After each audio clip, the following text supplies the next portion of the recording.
It's working. Good. Well, good evening, everyone, and welcome to this event. We are very privileged to welcome, I have to read this off the card, just to make sure I get Ryan's job title right, Dr. Ryan Weston, who is the lead animator public witness for social and ecological justice of the Anglican Church of Canada.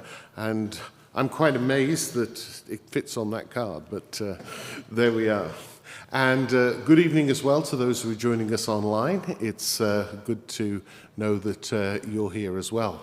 And so I'm going to let Ryan in a moment just to begin his talk. But before that, just to say that he's been with us since essentially Saturday evening, and we've done various things. Ryan preached here on Sunday, and then Monday we went to Moncton to see some projects there.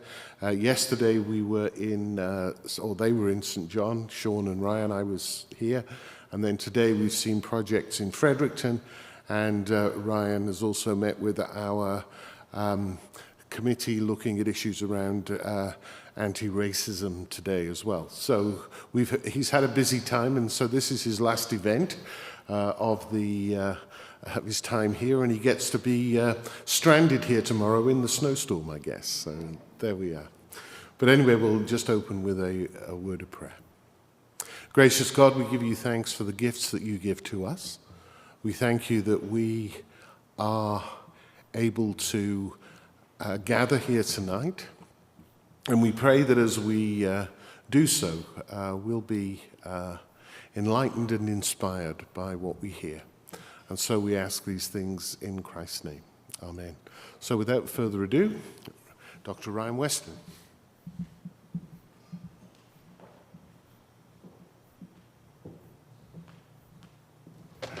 Thank you, Your Grace, and thanks for all of you for coming and those online, and and for the hospitality I've experienced since I've been here.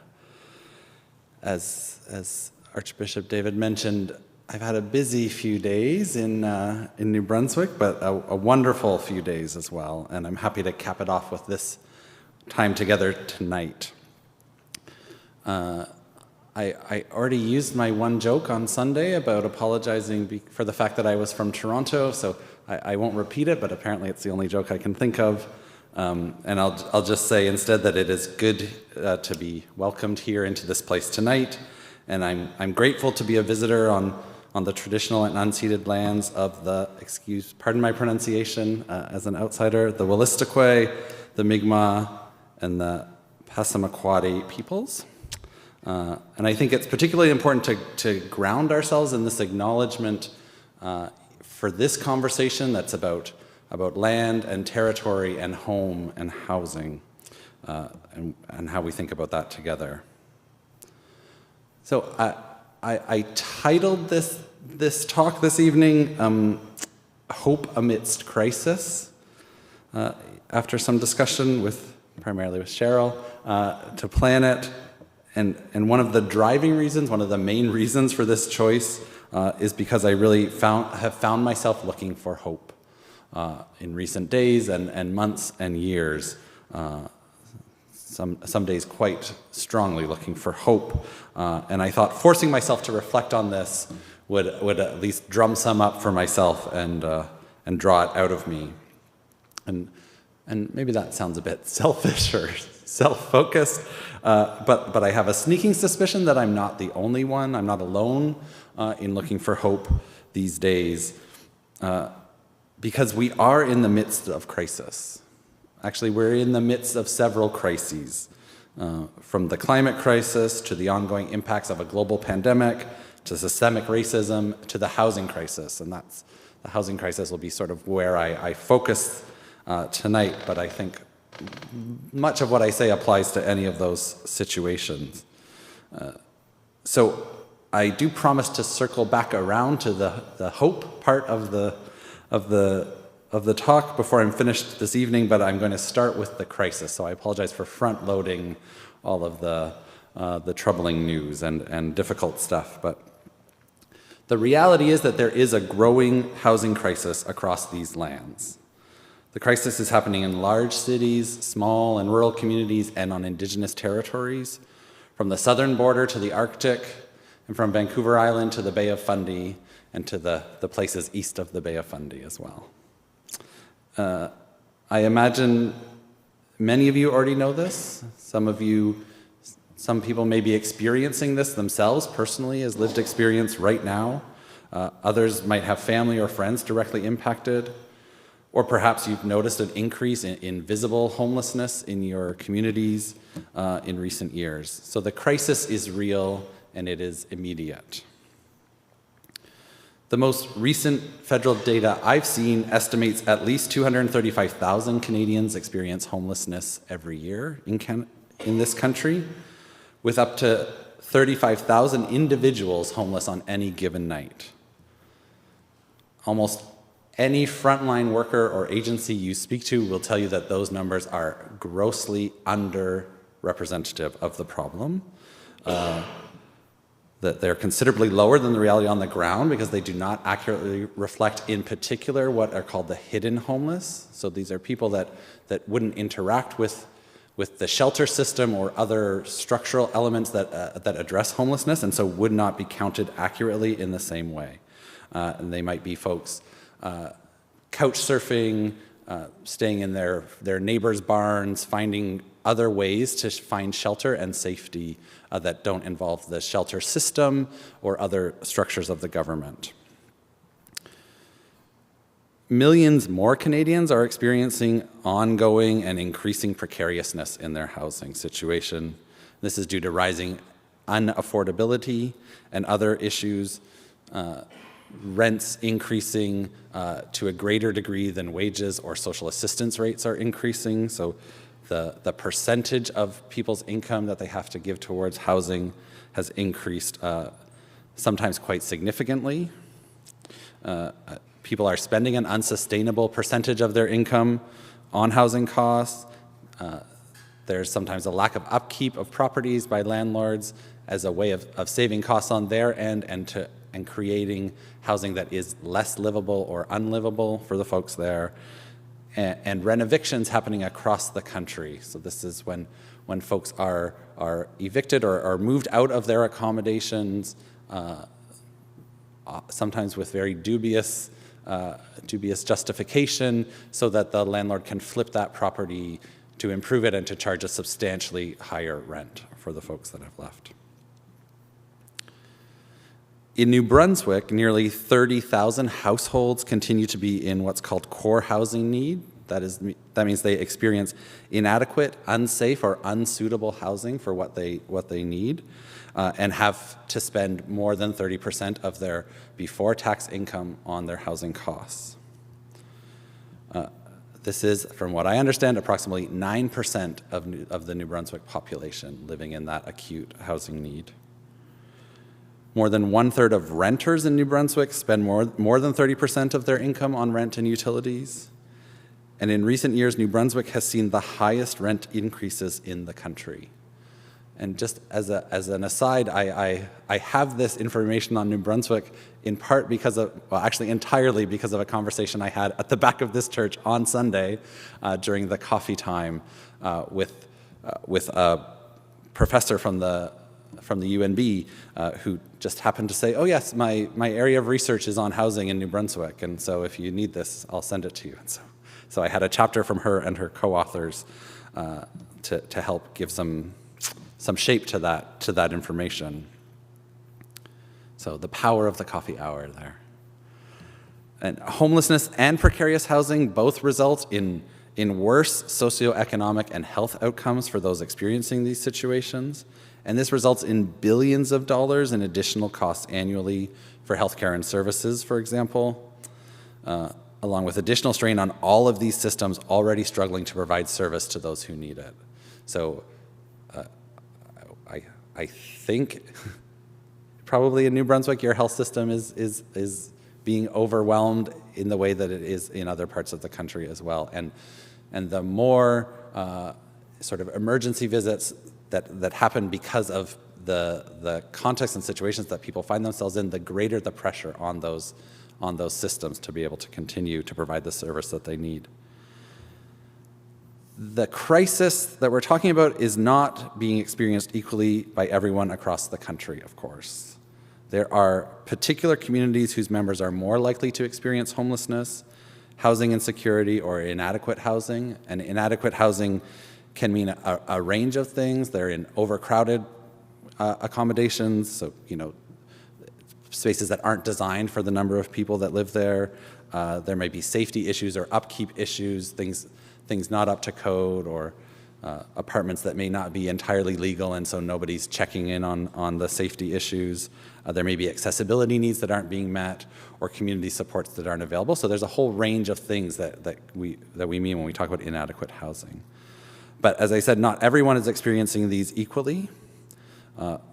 As many of you will know, people with addictions and complex mental health needs are disproportionately represented among homeless populations across this country, as are 2S LGBTQ+ youth, Indigenous peoples, young adults aging out of the child welfare system, or individuals just discharged from incarceration, as just some of the examples of communities experiencing really an acute level of crisis. When trying to access the rental housing market, people face discrimination based on sources of income. So if you're on social assistance, you might face discrimination based on relationship or family status, racial or ethnic background, immigration status or lack of official immigration status can all be ways in which people experience discrimination, almost all of which are illegal forms of discrimination, but we know the reality is that it continues. So recognizing these realities is an important element of addressing this crisis. A one-size solution does not and cannot exist. So working towards solutions requires an acknowledgement of the particular context we're each facing or your community might be experiencing, including the barriers that exist. A one-size solution may not be possible, but there are a whole range of options that can be pursued by communities hoping to address this issue in some way. As you heard when I was introduced this evening,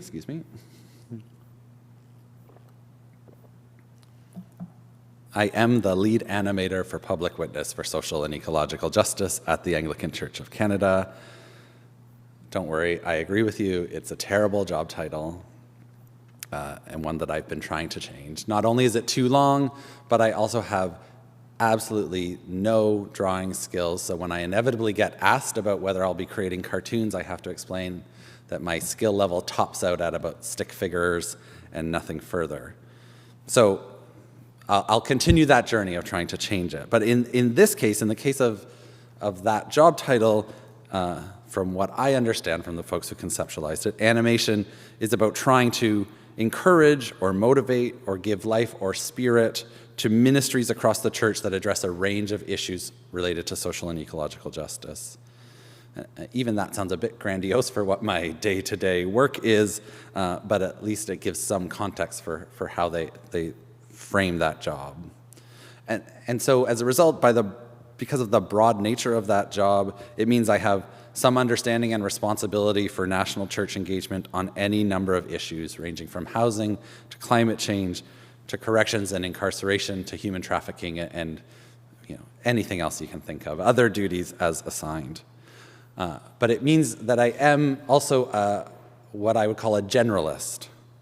I'm not necessarily the expert in these areas, and I'm sure there are probably folks here tonight and online who have more expertise on the frontline work that's happening, and particularly on the crisis here in New Brunswick. But I do have a deep engagement on these issues over a number of years that offer me, I think, a foundation to help support my work in the education and advocacy roles that are associated. So with that being said, the area that I think, have particularly deep and extensive engagement is in how churches respond to and engage with these issues. And so this is where I'm starting to circle back to the question of hope. At least I hope I am here. Because the story of the resurrection is in so many ways a story of hope. Hope for new life and new possibilities, even when things seem most dire and hopeless. And witnessing the response of many churches to the needs of their communities has been one of the ways that I've been drawing hope amidst these crises. I often say that my job allows me to see and celebrate the best parts of the church, and seeing the ways that churches have responded to the housing crisis and to other crises in creative ways certainly fits in with that view that I have of the best parts of the church. Because churches and other faith communities are indeed working to address the housing crisis in their communities in any number of ways, working to meet the needs of their neighbors living through this crisis. Across this country, churches are working creatively to leverage their experience and relationships in order to have a tangible impact. In some cases, these ministries engage directly and intentionally in facilitating access to housing for particular communities, while others contribute to a spectrum of support and services that care for the needs of community members vulnerable to housing insecurity by addressing needs related to food security, social supports, mental health care, and even things like youth programming and seniors programming, and creating space for people to gather and be together in safe and healthy ways. As I said, there is no one-size-fits-all. Instead, there's a range of engagements available. During my time here in New Brunswick, I've been lucky enough to see some of these frontline ministries up close and catch a glimpse of the important and often complex work being undertaken to serve community members most directly impacted by the housing crisis. I visited St. George's Church in downtown Moncton and heard about their efforts to address the needs of their neighbors experiencing chronic homelessness and housing and income insecurity. Their breakfast program provides an important space for community members to gather together, rest, and access services and supplies that might meet some of their immediate needs, things like showers and laundry facilities. I heard about St. George's response to a lack of additional cold weather emergency shelters, which included opening their doors at night as a shelter for 2 months last year in order to help make sure that fewer people fell through the cracks of a lack of services. I witnessed prayerful conversation between folks from St. George's and downtown churches from other denominations as they came together to consider how they might be more coordinated in their efforts to be of service to their communities in a way that emphasizes the dignity of all God's children. Yesterday, I had the opportunity to see some of the work of Beacon Cove Youth Shelter in St. John, a creative partnership between the Diocese of Fredericton, the Center for Youth Care, along with several other community and government partners. Beacon Cove repurposes, I'm telling you things that you may all know because you live here, but for me it's all new and interesting and exciting. So, Beacon Cove repurposes an old church property no longer in use for worship and has transformed it into a beautiful space, providing both emergency shelter and supportive transitional housing for youth experiencing homelessness. There were times when the staff were sharing about the impact of their work and the importance of their work yesterday that I felt chills in my body, and that's not something that happened. You know, I'm not like a emotive kind of person like that, but I could feel the shiver of excitement and their gratitude for the support and partnership that they have had was clear. I also visited Stone Church and heard about their willingness in previous years to operate an emergency shelter and their ongoing relationships that allow them to serve neighbors living in poverty and experiencing homelessness, including through their Pennies and Sparrows ministry. And I heard about their advocacy efforts, along with others in the community, to push for action from government in meeting the needs of those experiencing the housing and affordability crisis most acutely. And then just this morning, we popped over to Christ Church Parish Church, and I learned some of the history of the diocesan dynamics of having two churches close by, both named Christ Church here in Fredericton. So we went over there this morning to see their new 4 units of affordable housing built on parish lands as they prepare to welcome new tenants who will now have an affordable unit to call home. Those are just some of the ministries that I've encountered during my time here in New Brunswick. There are many other works of churches, Anglicans and other denominations, that provide support and relationship with folks made particularly vulnerable to housing insecurity, food insecurity, and homelessness. Ministries like Inner City Youth Ministry, providing meals and support for children and families, or the work of Outflow Ministries, working in partnership with churches and government agencies to provide emergency shelter, supportive housing, and job skills and training. And similar ministries are found across the country as churches come together with their communities to provide frontline services, repurpose buildings and properties, initiate housing projects, build relationships with service providers, or advocate with all levels of government.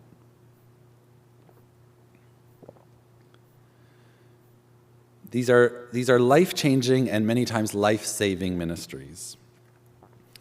Homelessness can be and often is deadly. People experiencing homelessness are more likely to die much younger than the average Canadian, more likely to have chronic health conditions that have been left untreated or undertreated, and more likely to experience violence and assaults, including sexual violence. People experiencing housing and food insecurity experience increased stress, poor nutrition, and negative health outcomes, as we've already mentioned. And addressing these issues in whatever way we can helps to nurture new possibilities for those living through these crises. Churches cannot solve the housing crisis alone.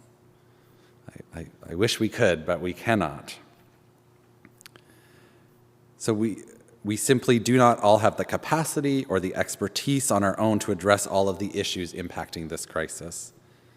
Thankfully, we're not alone in this work. And recognizing that is crucial to effectively dealing with housing issues in our communities. Not only do you have God with you in this work, there are also a whole range of community services, government initiatives, and other faith-based ministries that are among the potential partners churches can and do draw on in this work.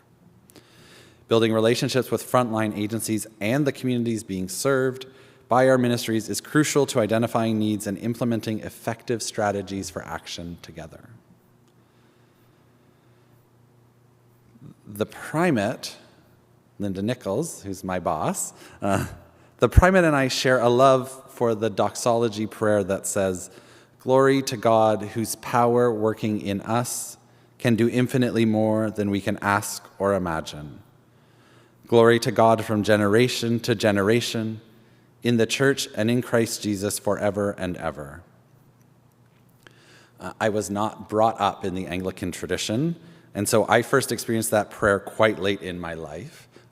Less than 10 years ago was the first time that I heard it happen. I had just started a job then at the Anglican Diocese of Toronto, and so begun my Anglican immersion. And so I can still remember hearing those words said together for the first time. I can remember like a rush that happened when I heard it, this sort of feeling, again, that doesn't usually happen to me, that happened when I heard it. It was almost a physical reaction, and I guess I wasn't expecting it. I wasn't expecting to hear those words and that sentiment the way that this doxology says, at least to me, that we can all be instruments to offer hope and possibility. And that the prayer offers hope itself in the promise of doing more than we can ask or imagine, possibilities beyond our comprehension, beyond our wildest dreams. I'm still moved by it whenever I join in saying it. I still feel lifted. I usually smile throughout, not just because Anglicans sometimes take this thing happens where they say it really loudly or try to catch each other's eyes and make meaningful eye contact. There's this thing that happens, which I also appreciate and love, but the prayer is what also makes me smile. And I'm always struck by two things in particular here with this prayer. The first is that it speaks to God's power working in us, not just in me or in you, but in us, a shared journey, a collective responsibility. We come together in God's name in the hope of something more than we can realize alone. More, in fact, that we can even ask or imagine. This mutuality includes us all in this mission and offers each of us an invitation to take up this challenge together in addressing this crisis. For me, this is steeped in hope for what might be, what can be, and hopefully what will be. But we do it together and with God's help, of course. And the second piece that always stands out to me in a particular way is in the second part of the prayer. I mean, it's a very short prayer, but Here it is. And that's glory to God from generation to generation. It's a reminder again for me that the work toward the promised kingdom does not begin or end with me, or with you, or even in 7 generations from now. It is passed to us, and we are tasked with passing it to those who come after us. Our efforts may not always have the impact we hope for, or we may have to reset the path several times, or dozens of times, or hundreds of times.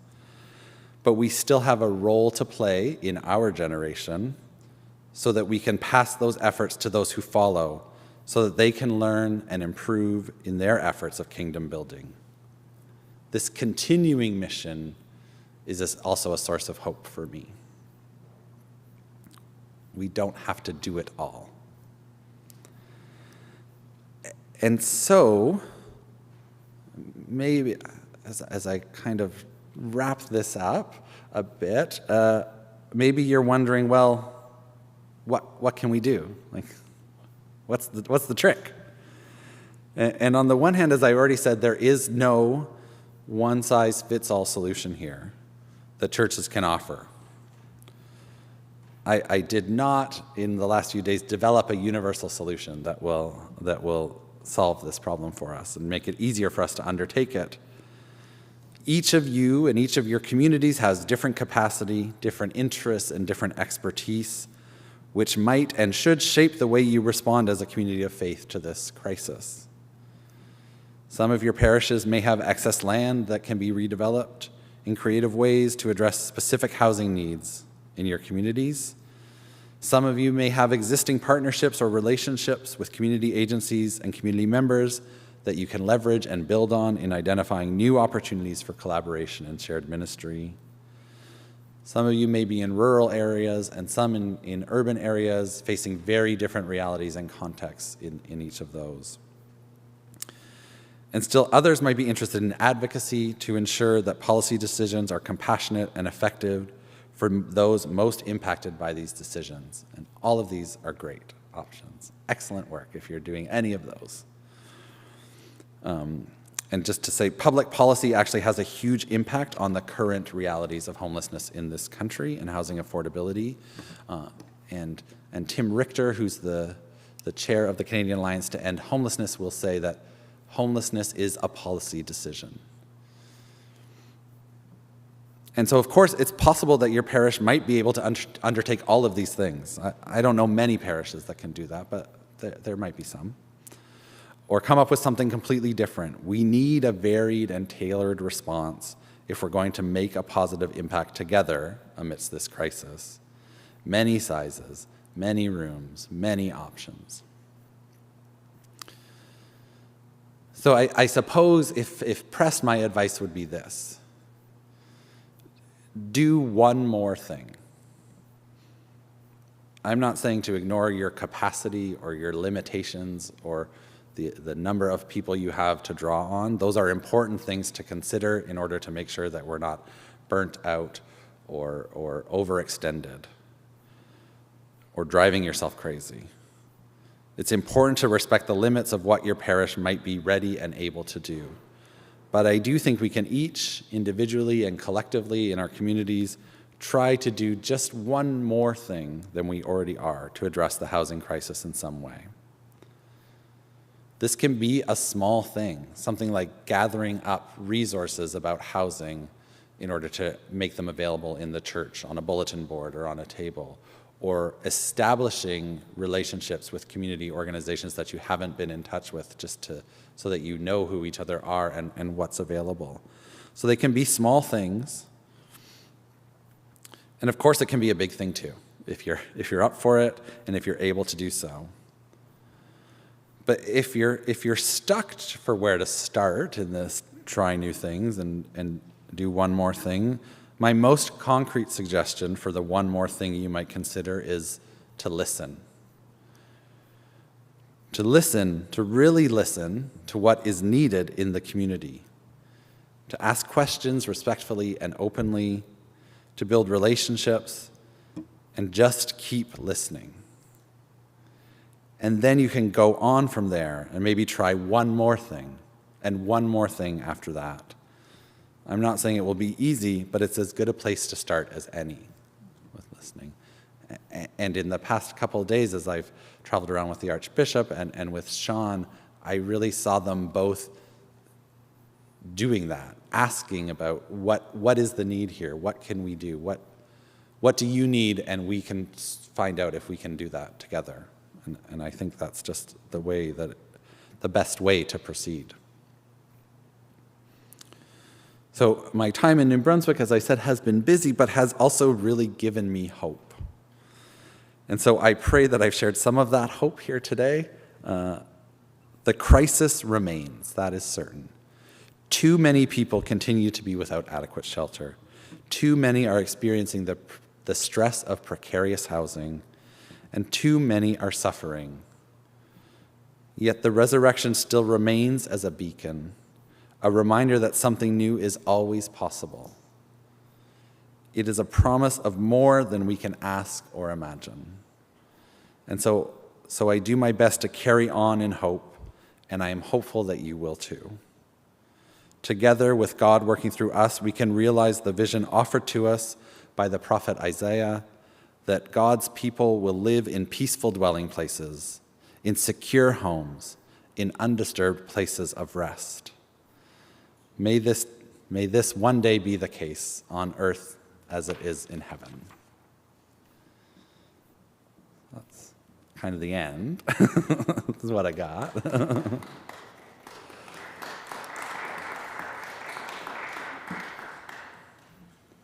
So we don't quite let you off the hook that easily. There is an opportunity for questions, comments, observations. I realize that some people take a little bit of time to think about questions, so I'm going to ask one first. And I'm going to ask you a really unfair question. Okay. Because you quoted someone, so it isn't actually your quote, Tim Richter? Yes. And you said, Tim Richter says, homelessness is a policy decision. What do you think he meant by that? What do you understand by that? Thank you. I think, and I've heard Tim say that a lot, so I know it's one of his things, but I think what he means is that we make choices collectively. That public policy is a reflection of our choices and our values as a community and as a society. And so we make choices continually that reinforce or do not or choose not to address the realities of homelessness in this country. So if we made different choices in our policy, then we can fix some of that. We can. I mean, Tim is very sure that we can eliminate homelessness in this country, and I pray to God that he is right, and I think that he probably is, but that we need to make the appropriate decisions to do it, and the fact that we haven't is a failure of policy and a failure of imagination, that we have allowed ourselves to be limited and to be conservative is not quite the word, but that's the only one that comes to me right now in that, rather than bold and committed. So I think that's my best guess at what Tim means, and yeah. Other. Oh. So anyone else have any other things they want to ask of Ryan? Sean. Hi. Sean, first-time caller, long-time listener. And also to those who are online, if you have questions, throw them in the chat and we'll try to get those as well. Ryan, I like that you had mentioned to the churches just to try one thing and then try something else. And often I think people feel paralyzed when we think of the homelessness issue, the addictions issue, the mental health issue, all those things, and it can feel paralyzing even to those of us who have been concerned for decades. Is there a first step, or what do you suggest for churches as they begin their discernment to say, what do we do? are there some things or questions that you think that they should be asking so that they can strengthen that courage to take that first step?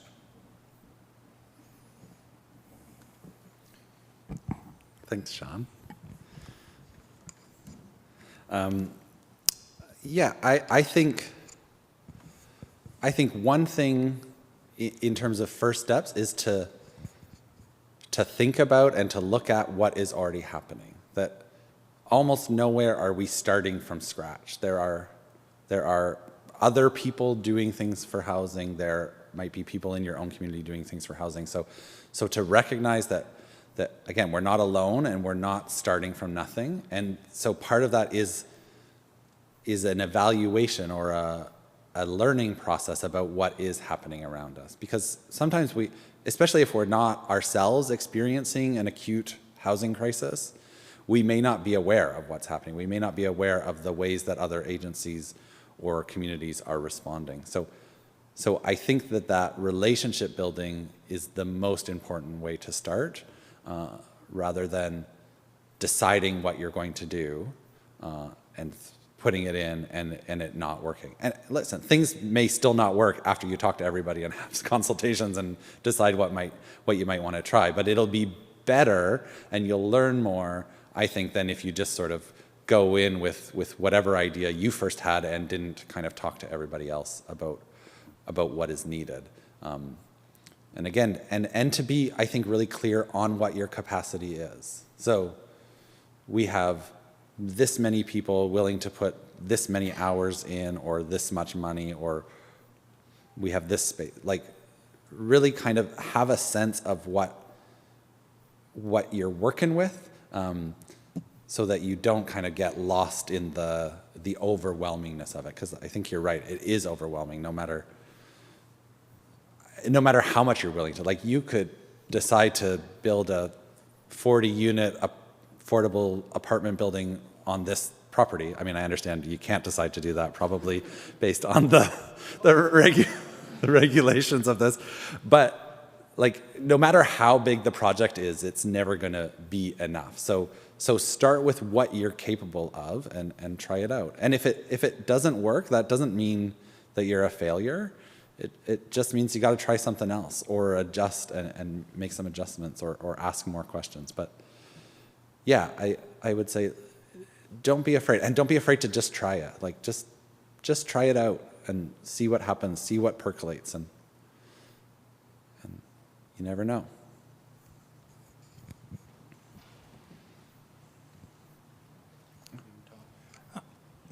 Ryan, I'm David Peer. I'm the executive officer of the diocese, and I was struck by your statement that it's a policy decision.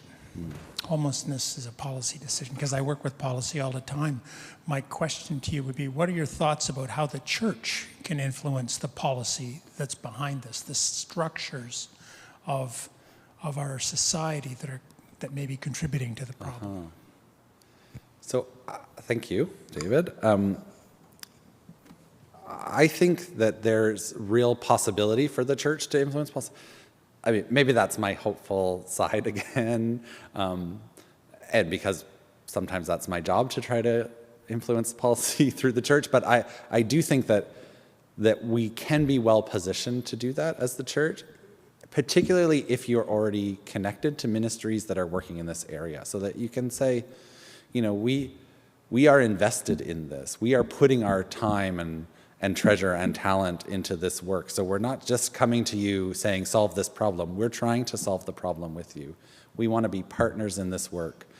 And here are the ways that we think you should do that. And I don't have a specific policy recommendation to make for everybody. I mean, I could, but I will refrain. But to really, I think, tie it back to your own work and experiences as the church, make sure that people know that you're not just speaking for yourself, like you're coming as part of a community. There are others that agree with you. In most places in Canada, housing involves all three levels of government. wherever you are. I understand in New Brunswick it's a bit different the way that the Housing Act is structured, but in general, so even if here the municipal government may not have much direct authority over housing, the municipal government has lots of concern and interest in the housing and affordable housing piece. So look for the places that you can partner, where are the people wanting to share that influence, to say, hey, we're the church, we're interested, you're the city, you're interested in this, let's work together to communicate to the province or to the federal government about that. And I'm not saying play everybody off of each other, but there is a sense of putting them at odds and saying, listen, you're all responsible, so how can we all work together and avoid sort of passing the blame or saying, well, that's not us, because really everybody has, all of the levels of government have a role, and the impacts in the community. So that's what I would say. Like, I'm a big believer in advocacy, even if it doesn't work. Like, I think saying what we believe and offering a vision of what could be is really important. And so taking those opportunities to do that whenever you can, I think is great. And there are lots of formal ways that you can, there's budget processes, there's consultations that happen, there's all kinds of things. So there are structured ways that you can kind of insert yourself in there, and then there are less or more relational ways that you can also put that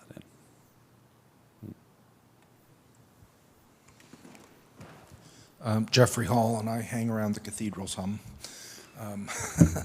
My question, Ryan, is, and maybe it's a rhetorical question, but it seemed to me as you were speaking that some of what we're dealing, and when you talked about, crises on a number of different fronts, that, we're facing a number of crises. And I'm wondering to what extent a lot of this is, whether it's caused by or at least contributes to this cultural reality that we're now living in, where individual rights trump community justice, where it's kind of all about me, and our vision of community has changed radically. A lot of the values that the church used to hold are eroding away, and as churches get pushed to the side, it seems that some of these other problems get worse. So I'm just wondering whether, thinking about what the church can do, we're engaged in a fair amount of pushback already in terms of a sliding cultural norm and changes in the culture. So I'm just wondering whether you have any comments on sort of that situation that we're in. Yeah, thanks, Jeff. My comment is I wish you all the best in your ministry as you answer that question. But I do think you're right. There is a sort of cultural. We are in a cultural moment that's geared towards the individual and individualism, and I think at least part of that is because of the experience of crises that people are experiencing hopelessness and kind of despair about what is happening around them, and sort of compounded crises upon crises. And so that I think there's a way that makes you maybe turn inward and say, okay, well, all I can do is take care of myself. And I think in a lot of ways that is a pastoral issue, a pastoral emergency, whether those people are church folk or not, and whether they're Christians or not, but that mourning or that grief that comes with and almost the trauma that can exist for some folks that are living through crisis upon crisis upon crisis is pastoral, and that is like not so much my bailiwick, I would say, but I do think that there's space for that. That the church, I think, can offer alternative ways of thinking about our relationship to each other. I have no guarantee that everybody will listen to that, but that there is an ability to call us to something else, or to offer an invitation to something else, and to say, actually, we are accountable to each other, and we are in relationship with each other, regardless of whether we are, affiliated in the same way or from the same community, but that we are in relationship with each other regardless. And so even if we're only focused on ourselves, if we're only focused on the individuals, like that doesn't eliminate those relationships. It doesn't make it true just because we only want to think about the impact on ourselves, that is the only thing we have to be concerned about. And so I do think we have to get creative probably in the ways that we call that conversation in, and but we can create some space for that conversation, at least, to say, what's happening? What is your experience like maybe meeting those folks who are kind of in that individualism, meeting them where they're at, and again, listening and drawing out some of that to say, what else can we do? Where do we go here together? What's the part that we do together? And maybe it's just, again, one more thing that we can do to start off. But yeah, that's my best advice. And no guarantees, though.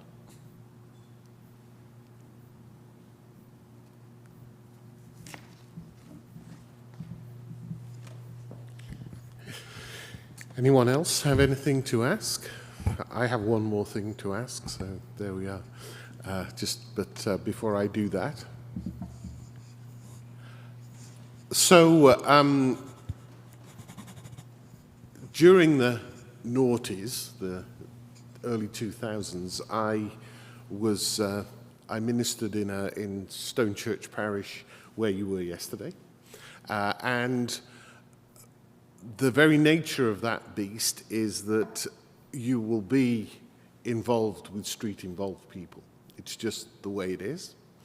And so a lot of the ministry that we did together there was with street-involved people.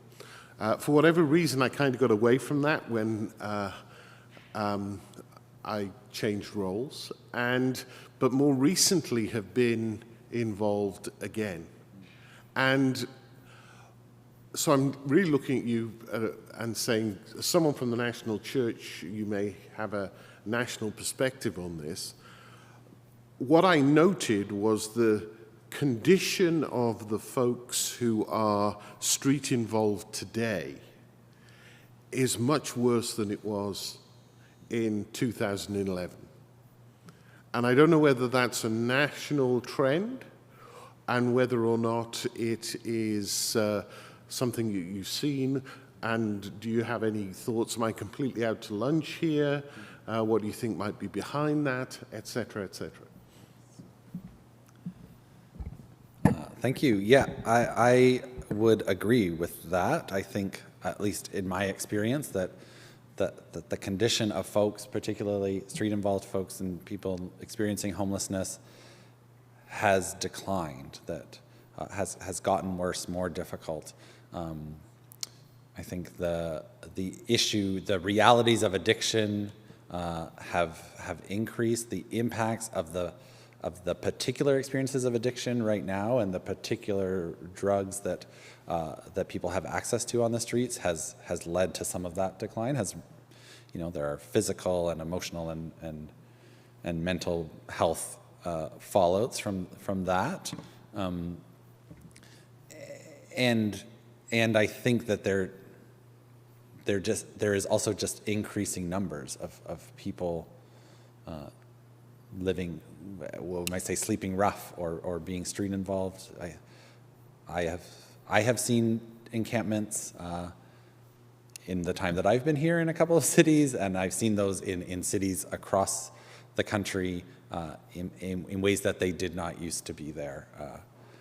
It was not so visible, and the numbers were not so high. So I think that services are being stretched to their capacity in any way because of the higher numbers too. So there just is not sufficient support across, I think, the systems. And we know, I mean, Canada prides itself on a universal healthcare system, but we know that healthcare system does not include mental health care, that mental health care can be very difficult to access, and appropriate mental health care. And so that has led to a crisis too, that has contributed. And just the general affordability issues as well, so that everything is more expensive. So even if you are unhoused, whatever money you might be able to get together, it does not go as far. You cannot get all the things you need, so your health deteriorates. For folks who are living in active addiction, the thing that is actually often easiest to access is more drugs. And so if that's the easiest thing to sort of provide a balm for your experience, then that's maybe what you're going to choose. And as a result, then there's all the knock-on effects of that.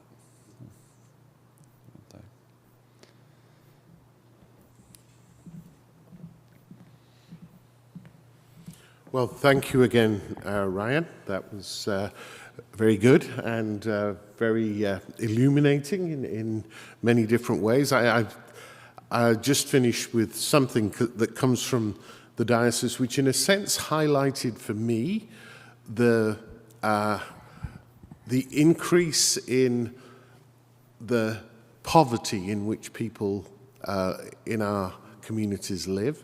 And this happened last winter, but it happened at Stone Church when they had the emergency shelter that you mentioned. And Terence and Jasmine Chandra, who some of us know, were supervising that shelter. And at one point during the night, around 2 in the morning, one of the residents of the shelter got up to go to the bathroom and fell. He fell on his face. And when people got to him, what they realized was that his foot had literally fallen off. It had separated from the rest of his leg because of the gangrene that he hadn't had his boots off for 6 months, it turned out.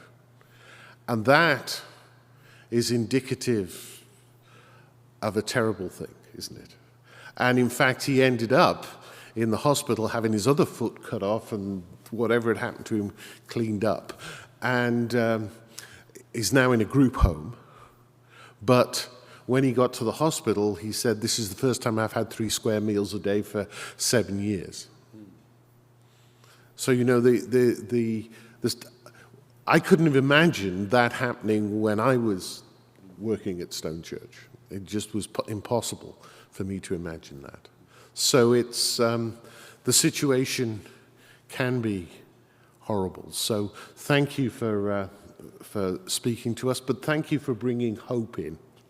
Because, as I've said a lot of times before, I tend to be a glass 4/5 empty person. And so therefore, the hope part is, and I think, I hope you'll agree, we've seen significant signs of hope across our province over the last 3-4 days as we've gone to different organizations and seen how they're working to bring together different approaches, and we've, I think, seen several different approaches to the whole homelessness situation. So once again, thank you, Ryan, for being with us. And Cheryl's approaching it this way. So I think she's wants to remind us that there are something to drink and something to eat over in the back corner there. So if you'd like to stay, have an opportunity to chat with Ryan, that would be a good opportunity, a good thing to do. So thank you once again for being here, and I trust that you'll have a good rest of the evening, and God bless. Thank you, and thank you.